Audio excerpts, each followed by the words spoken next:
नमस्कार दोस्तों, स्वागत है अपना आपका यूट्यूब चैनल नागौरी क्लासेज में। मैं आपको पशु परिचर भर्ती जो 2023 में जो नई क्वालिफिकेशन आई है उनका पार्ट बी सिलेबस की संपूर्ण तैयारी यूट्यूब पर निःशुल्क कराऊंगा आपको मैं। तो आप इस चैनल के साथ बने रहे। मैं आपको पार्ट बी सिलेबस है जो 45 नंबर का आपके एग्ज़ाम आएगा, इस 45 में से 45 नंबर पक्के कर लो आप इस चैनल के साथ। आप इस चैनल को सब्सक्राइब कर लो। मैं आपको डेली एक से बढ़कर एक क्लास लेके आऊँगा। आज का पहला क्वेश्चन है, कौन सी नस्ल मुर्गों की लड़ाई के लिए प्रसिद्ध है? कड़कनाथ, प्लाईमाउथ रॉक, असील या चिटगांव? तो राइट आंसर हो जाएगा असील। असील है जो आपके मुर्गों की नस्ल है जो लड़ाई के लिए प्रसिद्ध है। सी ऑप्शन बिल्कुल राइट हो जाएगा, असील। आगे नेक्स्ट क्वेश्चन है, दुधारू गाय की पहचान दुधारू गाय की क्या पहचान होती है? दुधारू गाय की हमें कैसे पहचान होती है? एन पूर्ण विकसित होता है, दुग्ध नलिका उभरी रहती है, दुग्ध नलिका टेढ़ी मेढ़ी होती है, इनमें से सभी। तो राइट आंसर हो जाएगा इनमें से सभी, क्योंकि ये जो तीनों है ना, ये गाय की दुधारू की पहचान कराते हैं हमें। आगे नेक्स्ट क्वेश्चन है, किस देश की गाय टीकप काऊ के नाम से जानी जाती है? दोस्तों आप इस चैनल को सब्सक्राइब करो। मैं आपको टॉप से टॉप क्वेश्चन लेके आऊँगा पशुपालन से संबंधित। ऐसे ही क्वेश्चन आगे आपके एग्जाम में देखने को मिलेंगे। तो किस देश की गाय को टीकप काऊ के नाम से जाना जाता है? ऑस्ट्रेलिया, न्यूजीलैंड, भारत या डेनमार्क? तो राइट आंसर हो जाएगा टीकप के नाम से भारत की गायों को जाना जाता है। सी ऑप्शन राइट हो जाएगा। दोस्तों आप कमेंट बताना आपके कितने सही हुए और कितने गलत हुए। यदि आपको इन क्वेश्चनों में से कितने क्वेश्चन आ रहे हैं वो कमेंट में बताना, ताकि अपनी तैयारी का अंदाजा लगा सके। आगे नेक्स्ट क्वेश्चन है, देश में घोड़ों की संख्या में राजस्थान का कौन सा स्थान है? देश में घोड़ों की संख्या का राजस्थान में कौन सा स्थान है? ए ऑप्शन तीसरा, बी ऑप्शन चौथा, सी ऑप्शन पांचवा या डी ऑप्शन 10वां? तो राइट आंसर हो जाएगा तीसरा, ए ऑप्शन बिल्कुल राइट हो जाएगा। घोड़ों के स्थान में देश का राजस्थान का स्थान है जो आपके तीसरा है। और राजस्थान में सर्वाधिक घोड़े कहाँ पाए जाते हैं? राजस्थान में सर्वाधिक घोड़े आपके जालौर जिले में पाए जाते हैं। जालौर जिले में राजस्थान के सर्वाधिक घोड़े पाए जाते हैं। आगे नेक्स्ट क्वेश्चन है, किस देश में सबसे अधिक पशुओं की आबादी पाई जाती है? ऐसा कौन सा देश है जहाँ सर्वाधिक पशुओं की आबादी पाई जाती है? A option Japan, B option America, C option चीन, D option Bharat? Right answer हो जाएगा भारत। भारत में सर्वाधिक जो पशुओं की आबादी है वो पाई जाती है, Bharat. Right answer Bharat.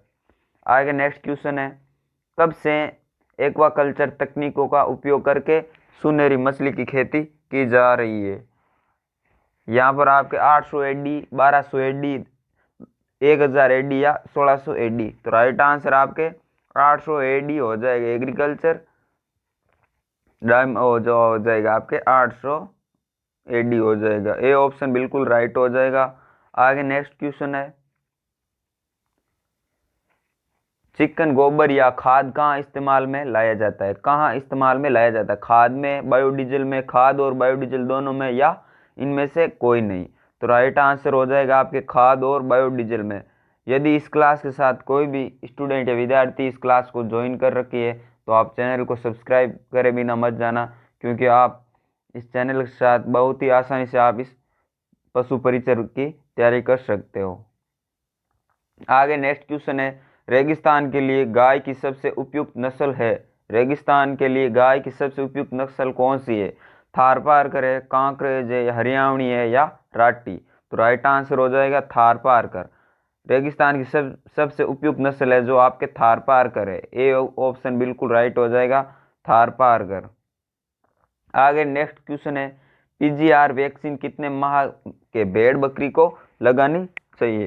PGR vaccine है जो कितने माह के भेड़ बकरी को लगानी चाहिए? या आपके राइट आंसर क्या हो जाएगा? 10 माह। 10 माह हो जाएगा, क्योंकि वर्ष में एक बार भेड़ बकरी को ये वैक्सीन पीजीआर की लगाना चाहिए। आगे नेक्स्ट क्वेश्चन है, होलिस्टन नामक गाय की नस्ल का मूल स्थान कौन सा? होलिस्टन नामक जो गाय की नस्ल है ये एक विदेशी नस्ल है दोस्तों। होलिस्टन गाय की नस्ल है आपकी विदेशी नस्ल है। ये सर्वाधिक कौन से देश में पाई जाती है? A option Denmark, B option America, C option Bharat या D option Holland. Right answer आपके हॉलैंड हो जाएगा। डी ऑप्शन बिल्कुल राइट हो जाएगा, क्योंकि होलिस्टन है जो आपके हॉलैंड देश में सर्वाधिक पाई जाती है। आगे नेक्स्ट क्वेश्चन है, भैंस का गर्भकाल लगभग कितने माह का होता है? भैंस का गर्भकाल है वो आपके लगभग कितने माह का होता है? 10 माह, 15 माह, 20 माह या 24 माह। तो भैंस का आपके गर्भकाल है वो आपके 10 माह का होता है। ए ऑप्शन बिल्कुल राइट हो जाएगा। भैंस का गर्भकाल है वो आपके 10 माह का होता है।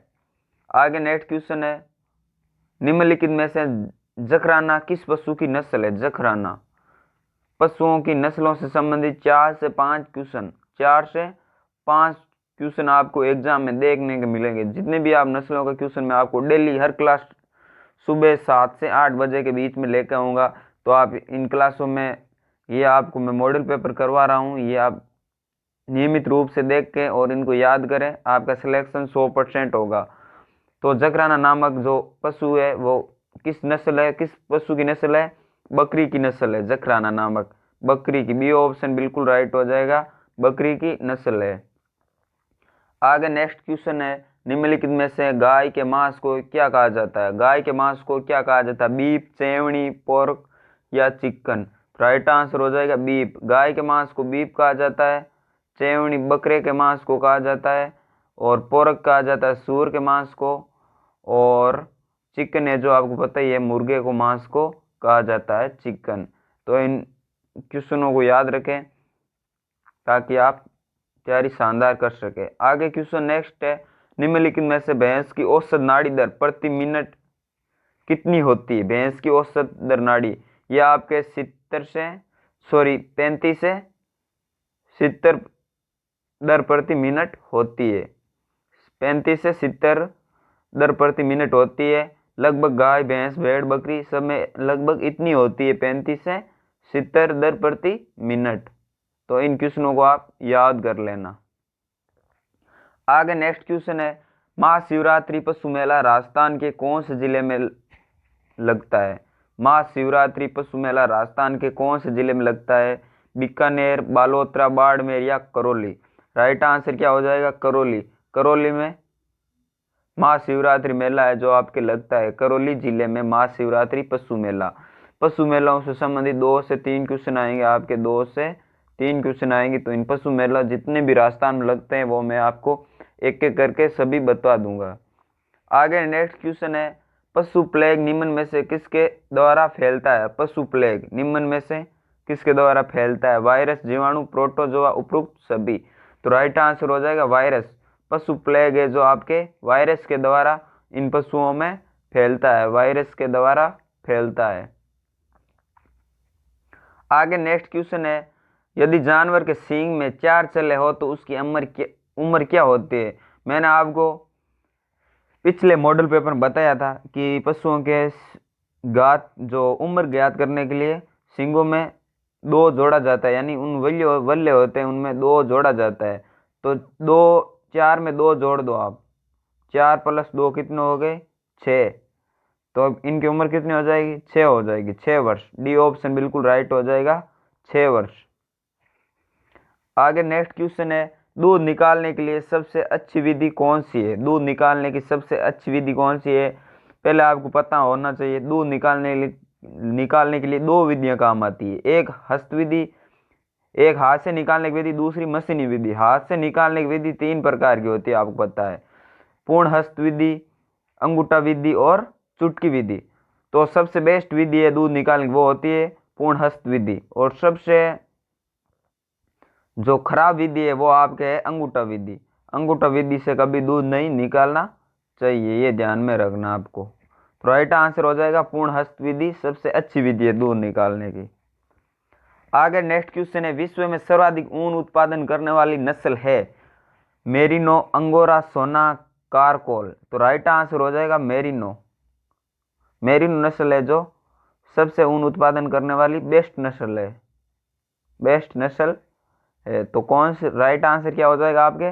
ए ऑप्शन बिल्कुल राइट हो जाएगा, मेरिनो नस्ल। आगे नेक्स्ट क्वेश्चन है, भारत में श्वेत क्रांति की शुरुआत कब हुई थी?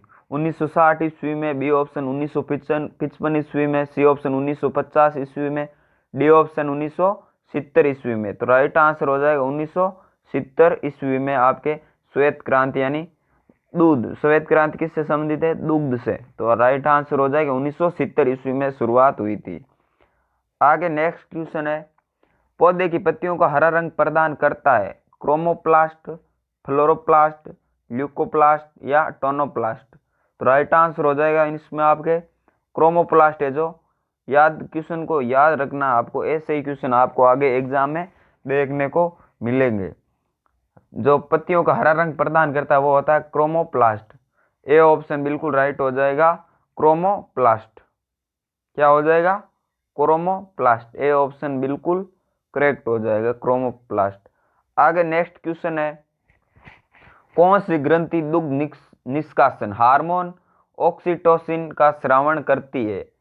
ऑक्सीटोसिन का स्रावण कौन सी ग्रंथि करती है? पीयूष ग्रंथि, थायराइड ग्रंथि, पैराथायराइड ग्रंथि या एड्रिनल ग्रंथि। तो राइट आंसर क्या हो जाएगा? पीयूष ग्रंथि। पीयूष ग्रंथि। ए ऑप्शन बिल्कुल राइट हो जाएगा। जो दुग्ध निष्कासन हार्मोन ऑक्सीटोसिन का स्रावण कौन सी ग्रंथि करती है? पीयूष ग्रंथि। आगे नेक्स्ट क्वेश्चन है, निम्नलिखित में से किसे रक्षात्मक पदार्थ कहा जाता है? विटामिन को, प्रोटीन को, कार्बोहाइड्रेट को या वसा को। तो राइट आंसर क्या हो जाएगा इसमें? वसा। विटामिन को आपके रक्षात्मक पदार्थ कहा जाता है, विटामिन को। ए ऑप्शन राइट हो जाएगा। आगे नेक्स्ट क्वेश्चन है, सोनार अधिकांशतः प्रयोग में लाया जाता है अंतरिक्ष यात्रियों द्वारा, डॉक्टरों द्वारा, इंजीनियरों द्वारा या नौ संचालकों द्वारा। तो राइट आंसर हो जाएगा नौ संचालकों द्वारा है। आपके सोनार है जो उपयोग में लाया जाता है नौ संचालकों द्वारा। आगे नेक्स्ट क्वेश्चन है, चींटी या मधुमक्खी के काटने पर उसके डंक में निम्न द्रव्य पाया जाता है। Important question. मैं आपको साइंस और पशुपालन दोनों ही साथ में ही क्वेश्चन कराऊंगा, तो आप दोनों की तैयारी साथ में ही कर सकते हैं। फार्मिक अम्ल, मेथेनॉल, ग्लेशियल एसिटिक अम्ल या ओक्लेजिक अम्ल। तो राइट आंसर क्या हो जाएगा? फॉर्मिक अम्ल। मधुमक्खी या चींटी के डंक में आपके जो अम्ल पाया जाता है वो है फॉर्मिक अम्ल। ए ऑप्शन बिल्कुल राइट हो जाएगा, फॉर्मिक अम्ल। संसार का सबसे छोटा पुष्प कौन सा है? संसार का सबसे छोटा पुष्प है कौन सा है? रेफ्लेशिया, कमल, गुलाब या गुल्फिया। तो राइट आंसर ये दोस्तों साइंस की क्वेश्चन है, तो आपको साइंस भी आएगी, तो आप साइंस भी जो साइंस नॉर्मल है ऐसी साइंस आएगी। तो ये आपके एग्जाम में आगे आए हुए क्वेश्चन ही आपको मैं बता रहा हूँ। तो इसमें डी ऑप्शन बिल्कुल करेक्ट हो जाएगा। संसार का सबसे छोटा पुष्प है गुल्फिया। और संसार का सबसे बड़ा पुष्प कौन सा है? रेफ्लेशिया। संसार का सबसे बड़ा पुष्प है रेफ्लेशिया और संसार का सबसे छोटा पुष्प जो है गुल्फिया। आगे नेक्स्ट क्वेश्चन है और आज का अंतिम क्वेश्चन है, सूर्योदय तथा सूर्यास्त के समय पूर्ण क्षितिज पर आने के पहले तथा बाद तक सूर्य क्यों दिखाई देता है? तो ये आपके अपरिवर्तन के कारण दिखाई देता है। अपरिवर्तन के कारण दिखाई देता है। बी ऑप्शन बिल्कुल राइट हो जाएगा, अपरिवर्तन के कारण दिखाई देता है। ये दोस्तों आपके साइंस के भी क्वेश्चन थे इनमें और आपके पशुपालन से संबंधित भी क्वेश्चन थे। तो आप इस चैनल को सब्सक्राइब जरूर कर लेना। मिलते हैं सुबह कल 8 से 7 के बीच में। तो आप इस चैनल को सब्सक्राइब जरूर करें। धन्यवाद।